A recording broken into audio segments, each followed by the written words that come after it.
In this video I'm going to talk about pitch lowering, and there are actually a number of people who approach me about lowering their pitch.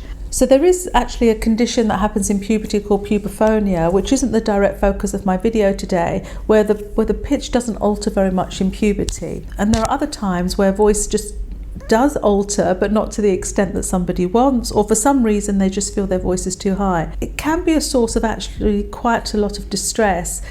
People tend to have worried about this issue for quite a long time in their lives. Of course, it gets laden with extra layers of anxiety, which we have to look into, and sometimes the origins of the voice issue and becomes important, what happened at school.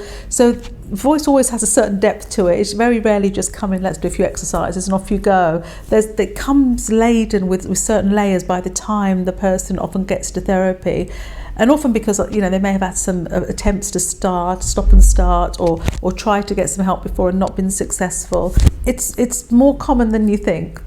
So working with somebody who isn't interested in changing gender or anything like that, but just wants to lower their voice, is a very real aspect of my work, and a little bit of therapy sometimes goes a long way actually, because some of the exercises to facilitate that are not too complicated.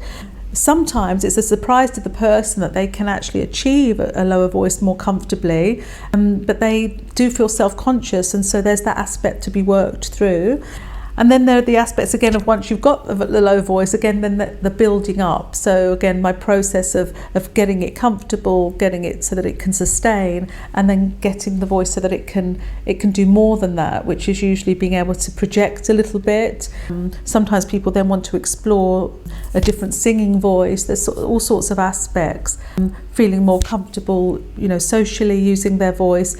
So that's an aspect of voice lowering. In a way, sometimes it's voice lowering as in voice masculinization, sometimes related to being transgender, sometimes not related to being transgender, and sometimes not related to being male or identifying male. So I've had young or teenage girls where sometimes they feel their voice is too high, and they're looking to get a voice that's a bit lowered or a little bit less thin sounding, which is often associated with having very high pitch.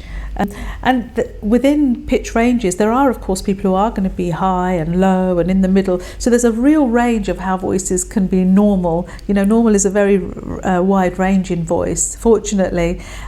But sometimes people can get locked into sometimes high voices that are just very strained, and they're particularly voices that benefit from being worked on. Just being high pitched is not an issue. If high pitches could be where the natural way the voice falls for say for a cis girl or female, but still somebody might have a lot of self-consciousness about their voice, and part of the therapy is to work with the self-consciousness and helps people see the options that they have to work on their voice.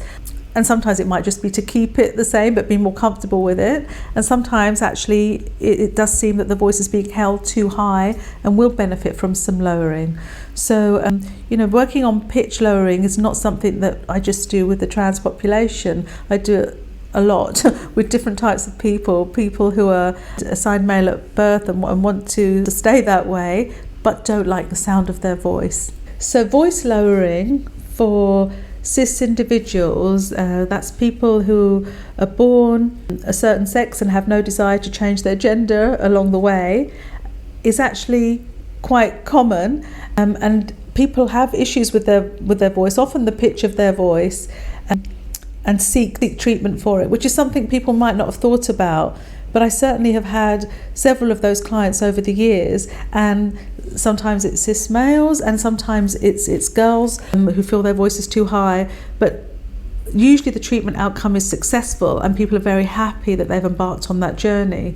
And it's something also quite rewarding for the clinician as well, because if you think about it, if you're very self-conscious about your voice or the pitch of your voice, it's something that's going to make you hold back socially, and it can lead to people being quite introverted or just lacking the ability to integrate well. So being able to use your voice and not being too self-conscious about the pitch and feeling happier about it is actually very satisfying for both the clinician and the client. So I hope you found that video helpful, and if you did, please subscribe to the channel and press the like button.